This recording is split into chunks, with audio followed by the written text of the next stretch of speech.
Good evening. Today is the 27th day of June. That means that tomorrow is the day that we have worked for, thought about, prayed for, and now we're actually able to make a difference in Oklahoma. I'm Scott J. Hamilton, your host of the Hamilton Report, and I can tell you that it's been a very, very busy time at the Oklahoma Democratic Party.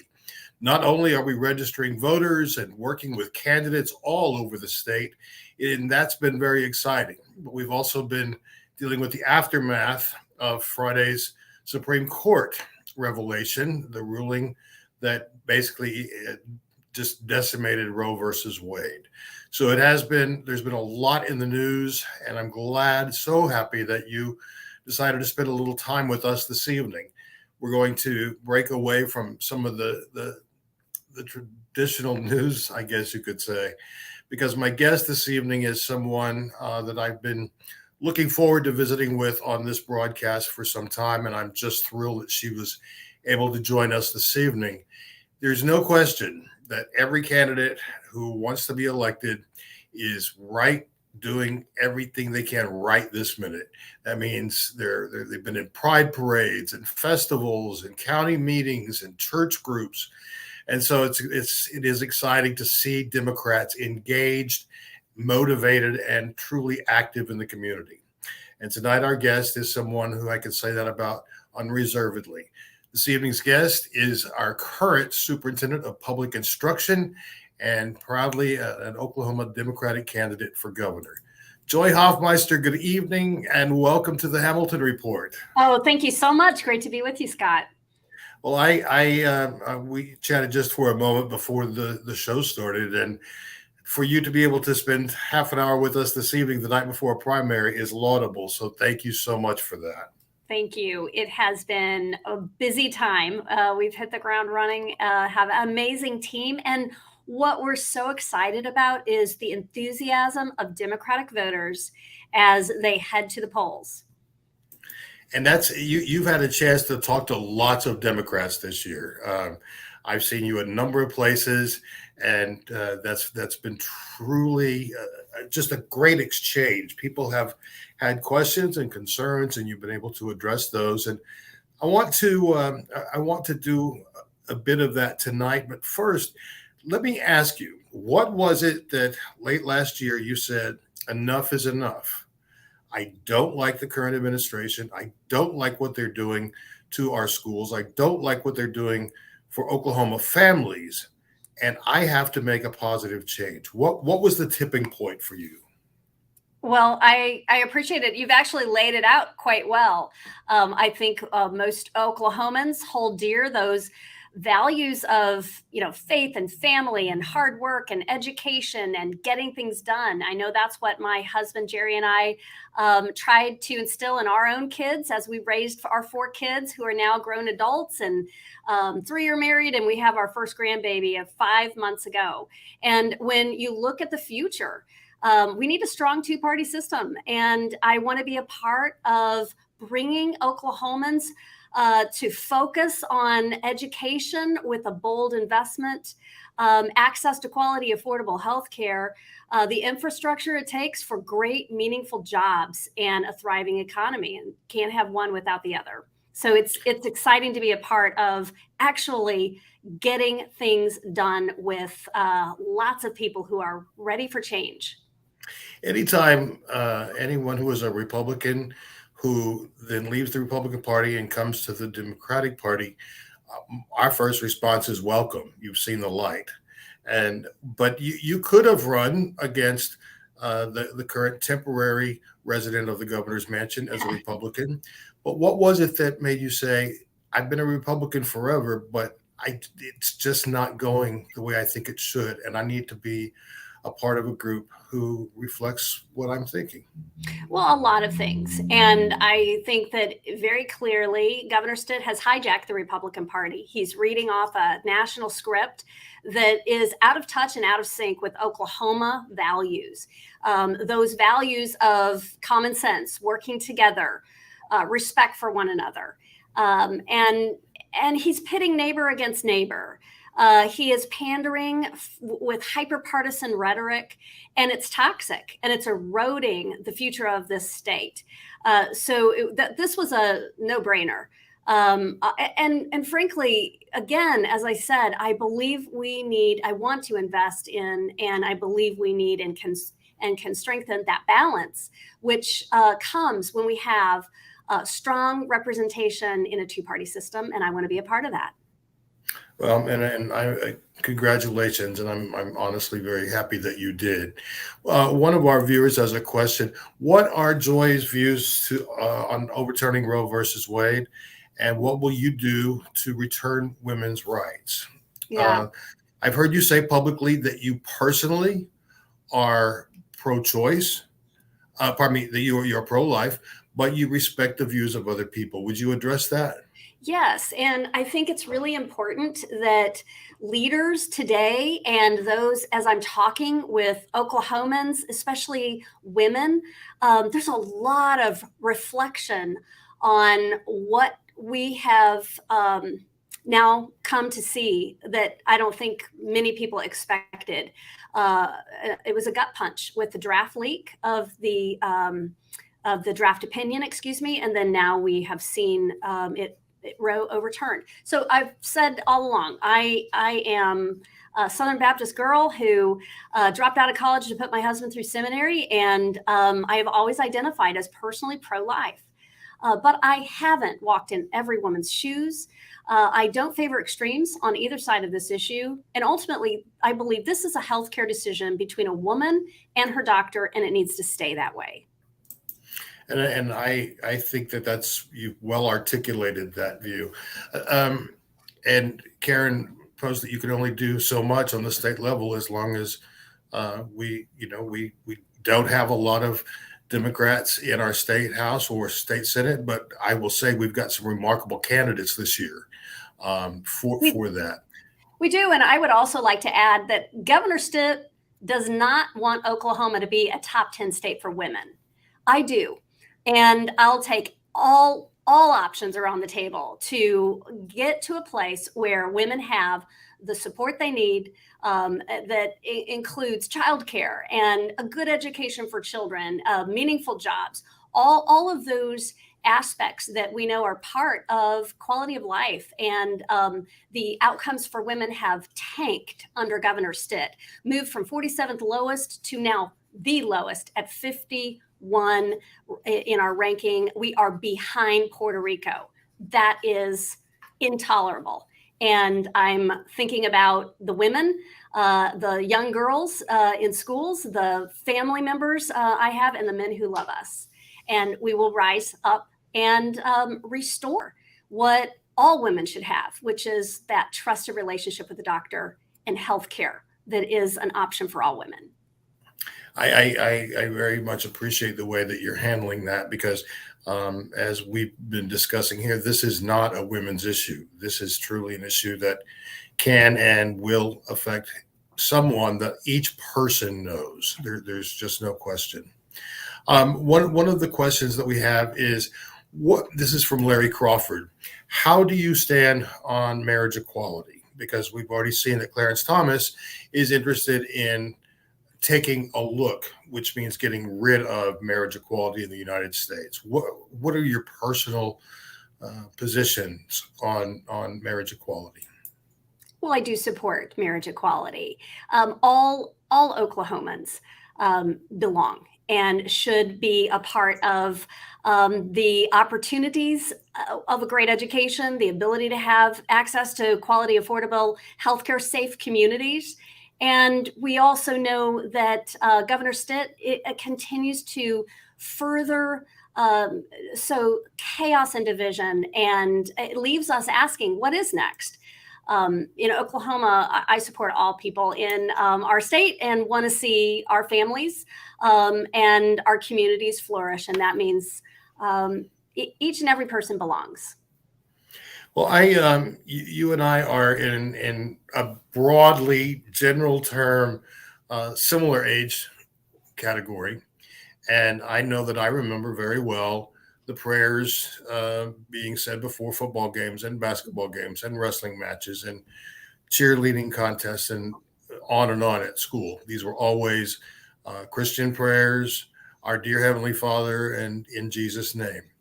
Well, we we had moved to a place where people can certainly still pray in schools, but just not in a public way, because obviously that stands to alienate many people if it's not your particular religion who is doing this. But the court has ruled that yeah, a coach can have a prayer at the 50-yard line in accordance with his or her personal beliefs. So that how do we balance church and state when there is clearly supposed to be a defining wall between the two, but that seems to just keep getting eroded? Yeah. Well, I am a Christian. I feel it's for all faiths. There should be the freedom to express your faith openly. We have the First Amendment that protects that. But we also know in a school setting with minors, it's important that there is not indoctrination of minor children while they are in school. So again, this is we've always been able to individually, a student, even a teacher, is always free to express their faith, their personal faith, pray. But again, indoctrination of children in a school setting is something that I think we will always need to guard against. And I appreciate that because I agree with you because you and I both know that it won't be long until a satanic group decides that they're going to pray before a football game, or a Muslim group, or Jewish or Buddhist, or any number of others.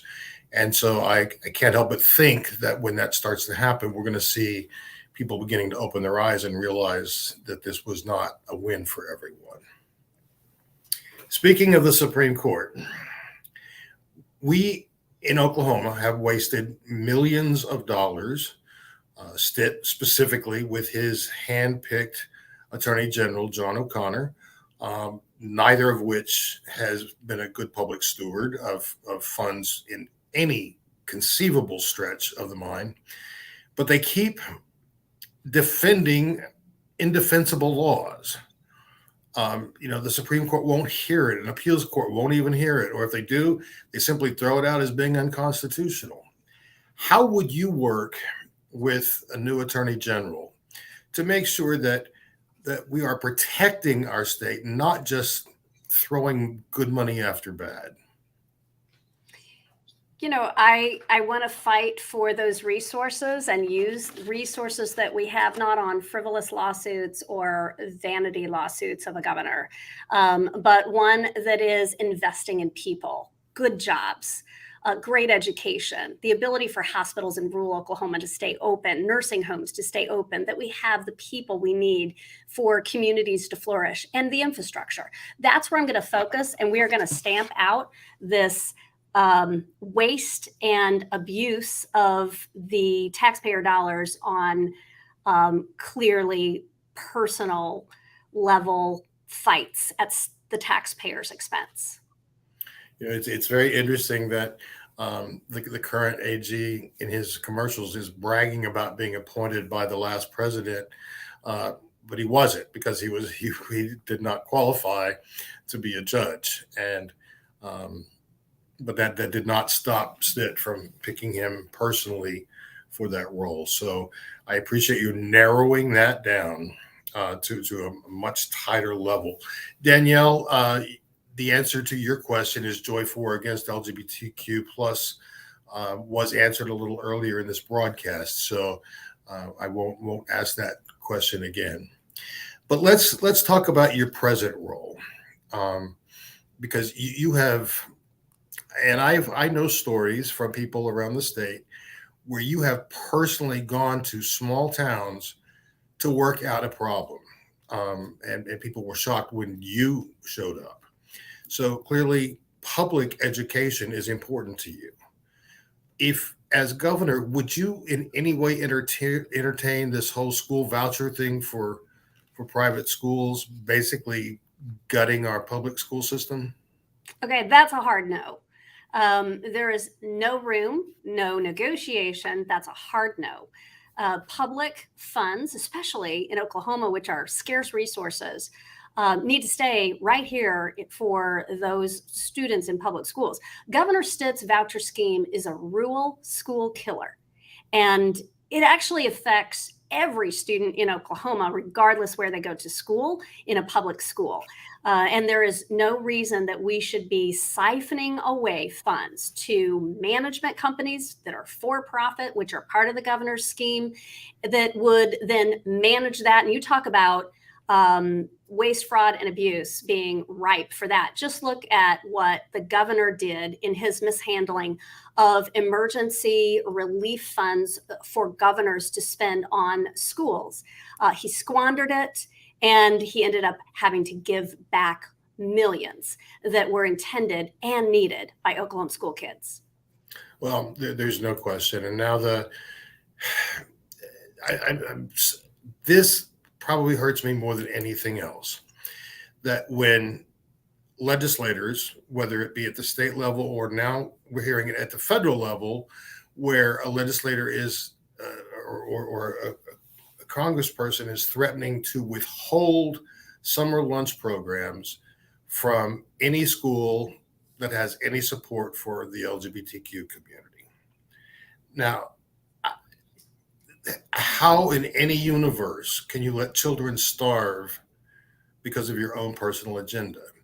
But I know that you were very clear when it was suggested that the Department of Agriculture take over the school lunch program, and you said no, for what gain? Would you talk a little more about that, please? Yeah, the National School Lunch Program is administered in schools, and it does not belong in a state Department of Agriculture program or office. And the reason for that is multifaceted. But I'll give you one example. The children that qualify for free and reduced price lunch also tie in to our attendance records, which are communicated with our data system every 24 hours. And so information sweeps in to the Department of Ed. And there are then ways you audit whether or not schools are receiving the right amount of aid for lunches with the students who are present that qualify. That's one example of how this would require an extraordinary expense that it would be on the state's dime. Again, this was a ridiculous idea without a conversation. I have a saying, not about us, without us. And Governor Stitt's not interested. We believe in talking to those experts and talking with those who will be impacted by policy changes. And that's just how I operate. And that's exciting to hear. This is a big question, and I don't expect strong specifics because we're still a ways away from November. But if you are elected as the next governor of the state of Oklahoma, what are some of the very first things that are going to be on your priority list? Well, there are a number of areas. When I think first, I think about our teacher shortage and continuing to put our foot on the gas there. I think about the need for our bold investment in education so that we can actually solve these lingering problems that Oklahoma has nibbled around the edges. We need a bold investment to actually stem the teacher shortage, and we can do that like that. The other is that we need to immediately work with our tribal sovereign nations here in Oklahoma they are at the table and ready to come together, government to government. And I will give that respect. I will not betray the trust we have established over the last 7.5 years. We will get things done. Did you know that the tribes collectively are the largest employer in the state and have a $15 billion economic impact on the state of Oklahoma every year? That can even grow.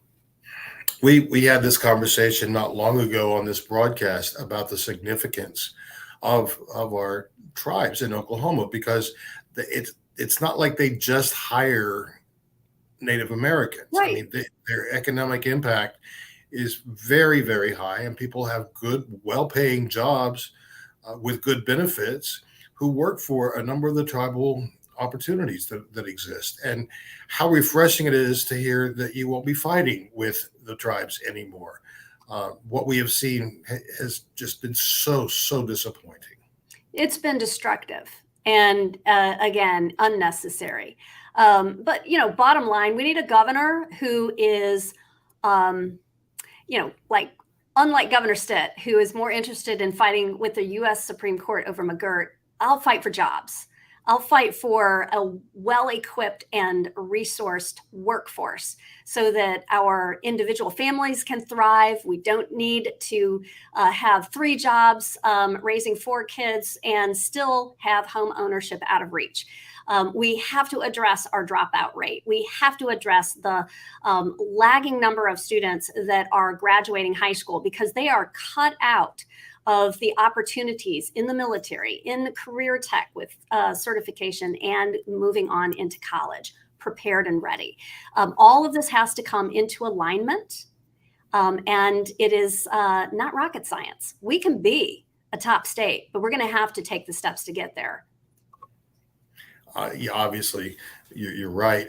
Carrie is asking, what is your position on particularly the McGirt ruling? Oh, immediately we could have solved this with shared jurisdiction. This is not foreign concept. We do this already with district court, federal court jurisdiction. And all it takes is a compact with each of the tribes affected. I think there are 6. Let me ask you, and this is a personal question, but I think it will speak well to our audience who want to know you a little better as a person. What has this experience been like for your family? Because this is different than elections that you have won in the past. I mean, you're talking about, while it's the same process, the intensity is certainly ramped up. What's it been like for your family? My family is energized and knocking doors and helping put signs out. They are at those yard parties that we are having, and they are very excited talking with their friends as well. My kids are grown. We all love this state, and they're choosing to be right here in Oklahoma. One of my daughters had moved away and has now moved back with a husband from out of state, and they just bought their first home. And so we're putting down roots as this next generation.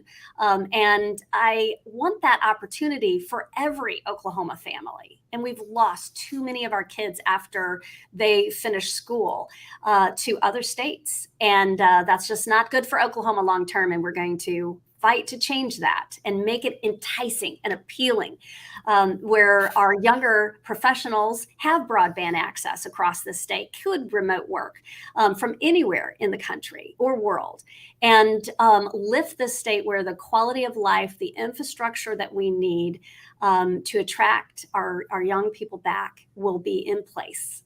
And I would much rather focus on that than driving wedges within communities and just, again, reading off a national script that doesn't fit with our issues, our kitchen table issues like inflation and the need for jobs and skyrocketing grocery prices.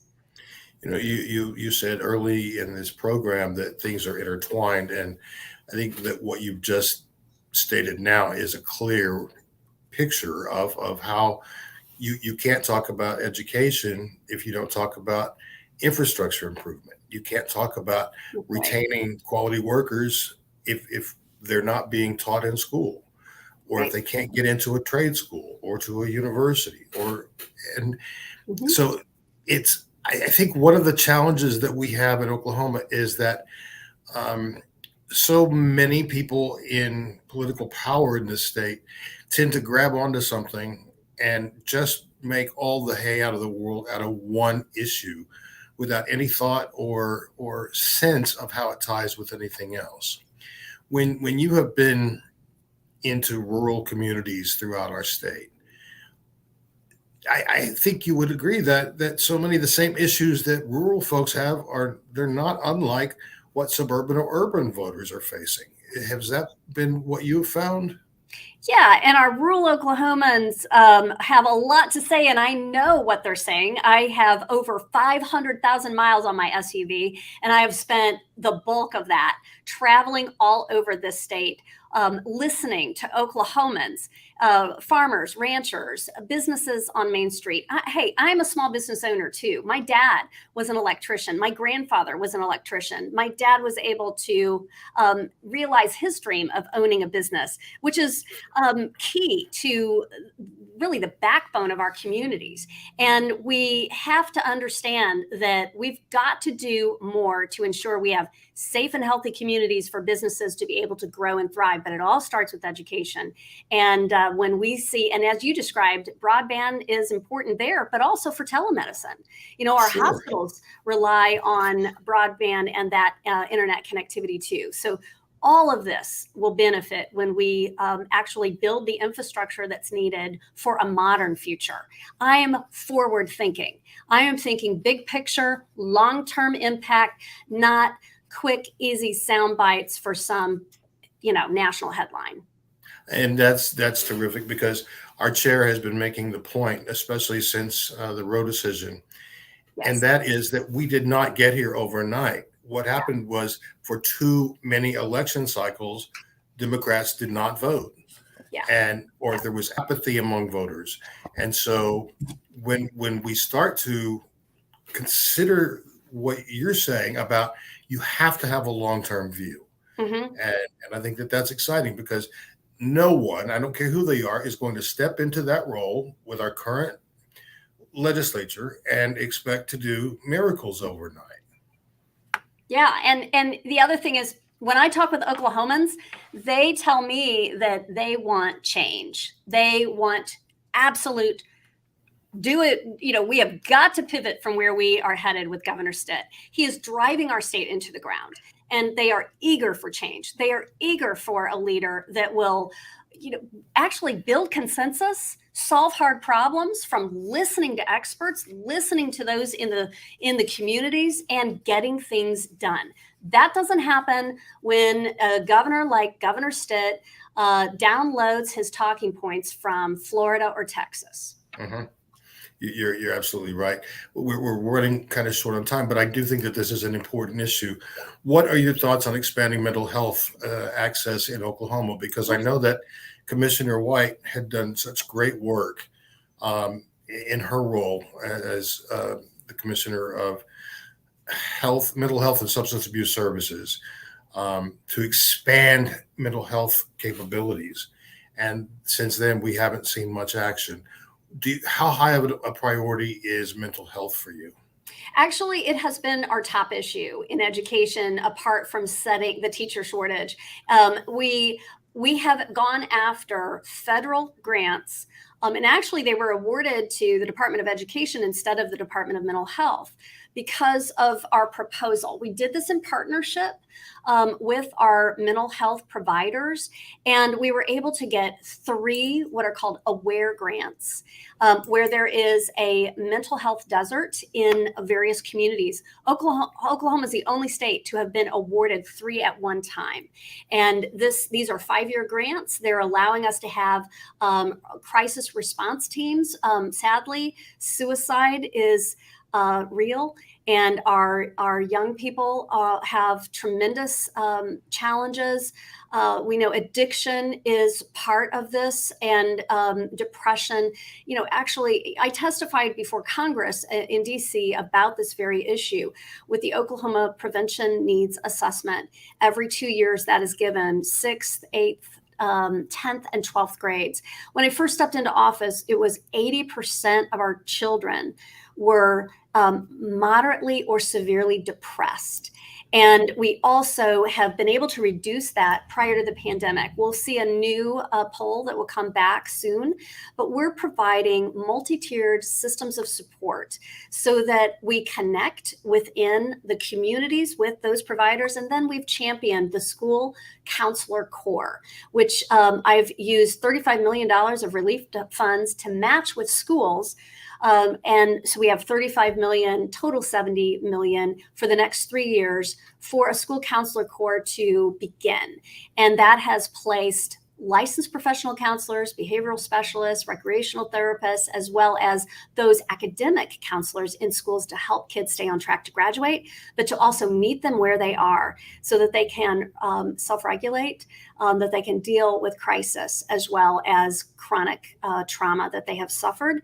And this is all tier 1, but we have referrals for those who need much more concentrated mental health supports. Some are even inviting, at our encouragement, mental health providers to do those court-ordered therapy in a office space, so that is near the school, so that they do not have to leave the campus and lose an entire day, half day, in some cases a full day of learning.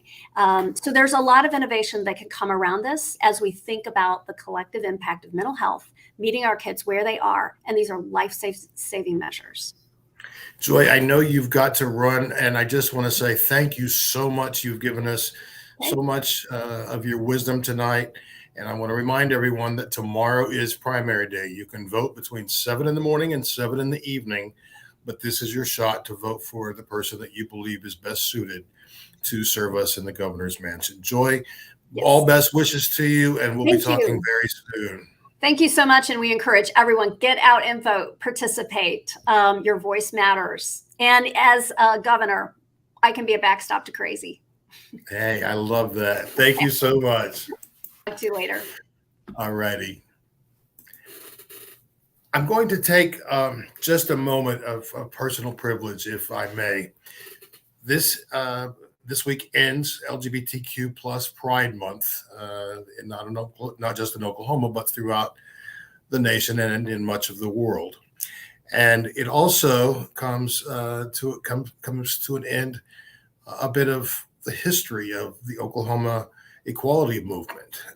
Toby Jenkins, who is the executive director and CEO of Tulsa's Dennis R. Neal Equality Center and Oklahomans for Equality, is retiring at the end of this week. And so I just want to say a personal word of thanks to Toby for all that he has done, all that he continues to do in supporting equality for all people. It's been a pleasure working with him over these last dozen or so years, and I wish him well. Well, friends, that's our broadcast for this evening. I'm so happy that you tuned in. I ask that please you consider sharing this broadcast so that others have the opportunity to hear what you've heard tonight. The more ears and eyes we can get on our messages, the greater the chance that we can make a positive difference for all of us come November. On behalf of all of us here at the Oklahoma Democratic Party, thank you for being with us. I'm Scott J. Hamilton. Have a great evening.